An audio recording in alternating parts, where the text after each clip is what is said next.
साथ ही अपने अभी धर्मेंद्र जी भी हमारे बीच में हैं। तो सर पहले तो आपकी क्वालिफिकेशन के बारे में बता दीजिए। मैंने इस बार बीएससी से ग्रेजुएट किया। तो सर जिस तरह से आप क्वालिफिकेशन आपकी देखने को मिलता है कि बहुत से पार्षद है अनपढ़ भी है और यहाँ पे आप शिक्षा है और आप पढ़े लिखे भी, और ऐसे में अब आप अपने वार्डवासियों को क्या संदेश देना चाहोगे? जैसे में अनपढ़ लोग होते हैं वो दूसरों को सही योजना को लाभ नहीं दिला पाते केंद्र सरकार और राज्य सरकार से। मैं पढ़ा लिखा होने के साथ साथ उनको अवगत करवाऊंगा, जितनी भी योजना होगी उनको पहुँचाऊँगा। यानी कि केंद्र सरकार राज्य सरकार से जो भी योजना आएगी वो आप आम जनता तक पहुंचाओगे।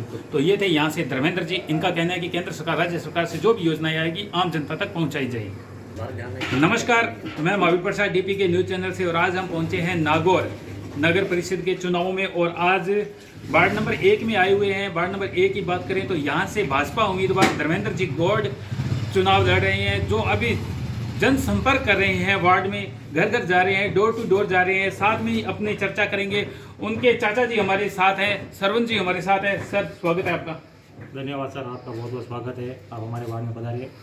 तो सरवन जी, जिस तरह से जनसंपर्क किया जा रहा है, लोगों से मिला जा रहा है, डोर टू डोर जा रहे हो, ऐसे में जनता से किस तरह के वादे कर रहे हो? जनता आपके सामने कौन सी समस्या रख रही है? देखो सर, हमारा वार्ड 1 नंबर है। 60 वार्डों में क्षेत्रफल की दृष्टि से सबसे बड़ा वार्ड है। हाँ, यहाँ की मूलभूत समस्या है सीवरेज लाइन की। सड़कों की भी हालत खस्ता है। पिछला 5 साल का कार्यकाल कांग्रेस का था। इसके अलावा ये 1 नंबर वार्ड ज़्यादातर एग्रीकल्चर लैंड पे बसा हुआ है। सब लोगों को समस्या है कि उनके पास पट्टे नहीं है, ज़्यादातर लोगों के पास। मेरा यही प्रयास रहेगा कि उनको 90B की कार्रवाई करवा कर उनको नगर परिषद से पट्टे जारी करवाए जाए, सीवरेज लाइन से जोड़ा जाए, ताकि गंदे पानी की निकासी की व्यवस्था हो, और जो ये खस्ता हालत में सड़कें हैं उनको सुधार कर वार्ड का विकास करवाया जाए। तो आपके वार्ड नंबर 1 की अगर बात करें तो सड़कों का यहाँ पर किस तरह का आवागमन जब करते हैं, बरसाती सीजन के अंदर बरसातों का पानी जमा हो जाता है सड़कों पर, तो पानी जमा होने के कारण राहगीरों को दिक्कत भी होती है, तो ऐसी कोई समस्या? बिल्कुल सर, बारिश के मौसमों में तो लोगों को परेशानी होती है। बच्चे जब स्कूल जाते हैं उनको परेशानी होती है। ज़्यादातर लोगों का बाहर इधर उधर आना जाना रहता है। मार्केट में किसी की दुकानें हैं, कोई ऑफिस जाता है। ज़्यादातर यहाँ पे हमारे यहाँ पुलिस डिपार्टमेंट में भी है लोग, उनको भी समस्याएं आती है। लेकिन कांग्रेस कार्यकाल में इधर कुछ विकास नहीं हुआ, और हमारा प्रयास रहेगा कि इस बार भारतीय जनता पार्टी का बोर्ड बनवा कर यहाँ जो वार्डवासियों से हमने विकास के वादे किए हैं उन विकास के वादों पर हम खरा उतरें और वार्ड का पूरा आधुनिकीकरण करें। तो सर, भारतीय जनता पार्टी से आप काफ़ी समय से हो, आपके पास कौन कौन से पद हैं? मैं वैसे तो भारतीय जनता पार्टी से जन्म से जुड़ा हुआ हूँ। मेरे रग रग में भारतीय जनता पार्टी बसती है, और मैं पिछले 10 साल से भारतीय जनता पार्टी में शहर मंडल मंत्री पद पर रहा हूँ। तो सर, अगर अपने युवा वर्ग की बात करेंगे, युवा वर्ग जो नशे की गर्त में जा रहा है, नशे में ज़्यादातर युवा वर्ग देखने को मिल रहा है, युवाओं के लिए क्या संदेश रहेगा? आपकी बात सही है, आज का युवा ज़्यादातर नशे की लत की ओर अग्रसर है। लेकिन हमारे इस वार्ड का मैं अगर कहूँ तो अब इधर हमारे पढ़े लिखे बहुत ज़्यादा लोग हैं। ज़्यादातर लोगों में ज्ञान है और वो इस प्रवृत्ति की ओर अग्रसर नहीं है।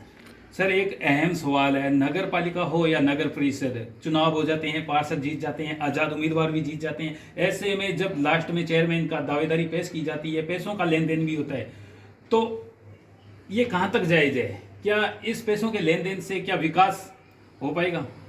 आपकी बात सत्य है, जब अगर पैसे से होगा तो विकास नहीं होगा। लेकिन मैं ये दावे के साथ कह सकता हूँ कि भारतीय जनता पार्टी में ऐसा कुछ सिस्टम नहीं है। मैं मेरे ऊपर कह सकता हूँ, मैं एक साधारण परिवार से बिलोंग करता हूँ।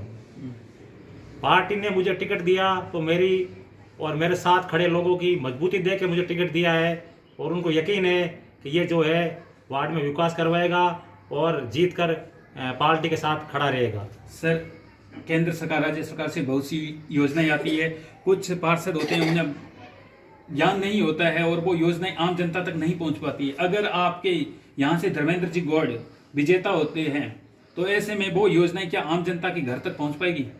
बिल्कुल सर, वो पहुंचेगी। मैं आपको बता दूं, हमारे प्रधानमंत्री माननीय नरेंद्र मोदी जी द्वारा जो उज्ज्वला गैस योजना चलाई गई थी, उसके भी कनेक्शन हम लोगों ने बिना पार्षद रहते हुए हमने मेहनत की है और उनको उज्ज्वला योजना के तहत कनेक्शन आवेदन करवाए हैं और दिलवाए हैं।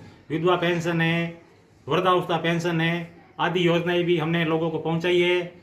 पार्षद बनना आगे की बात है, लेकिन भारतीय जनता पार्टी से जुड़ा हुआ होने के नाते मैंने केंद्र सरकार की जो जो योजनाएं थी पूरे वार्ड में फैलाई है, उनका प्रचार प्रसार करवाया है, उन योजनाओं का लाभ यहाँ के वासियों को दिलवाया है। इस बार आपको लगता है कि यहाँ से नगर परिषद का जो चुनाव होगा तो यहाँ से भाजपा का बोर्ड बन पाएगा? बिल्कुल 100%। अब की बार भारतीय जनता पार्टी का बोर्ड बनेगा। पिछले 5 सालों में जो कांग्रेस ने भ्रष्टाचार चरम सीमा पर पहुंचाया है उसका खात्मा होगा और एक नए युग की शुरुआत होगी और भारतीय जनता पार्टी का यहाँ बोर्ड बनेगा, इसमें कोई दो राय नहीं है। सर 28 जनवरी को एक महापर्व है, एक लोकतंत्र में उत्सव है, तो आप अपने वार्डवासियों को क्या संदेश देना चाहोगे? वार्डवासियों को यही संदेश देना चाहता हूँ कि 100% मतदान हो और सभी अपने पूर्ण जोश से मतदान करें और अपने पूर्ण होश से मतदान करें और भारतीय जनता पार्टी को विजय दिलवाएं। तो ये थे वार्ड नंबर 1 से धर्मेंद्र जी गोज यहाँ से चुनाव मैदान में है और सरवन जी से हमारी मुलाकात हुई है। इनका कहना है कि अगर यहाँ की जनता भाजपा का बोर्ड बनाती है तो इस बार केंद्र सरकार राज्य सरकार से जो भी योजनाएं आएगी वो आम जनता तक पहुंच पाएगी और सड़कों का भी विस्तार किया जाएगा। मैं महावीर प्रसाद, मेरे साथ camera person Madan, DPK news.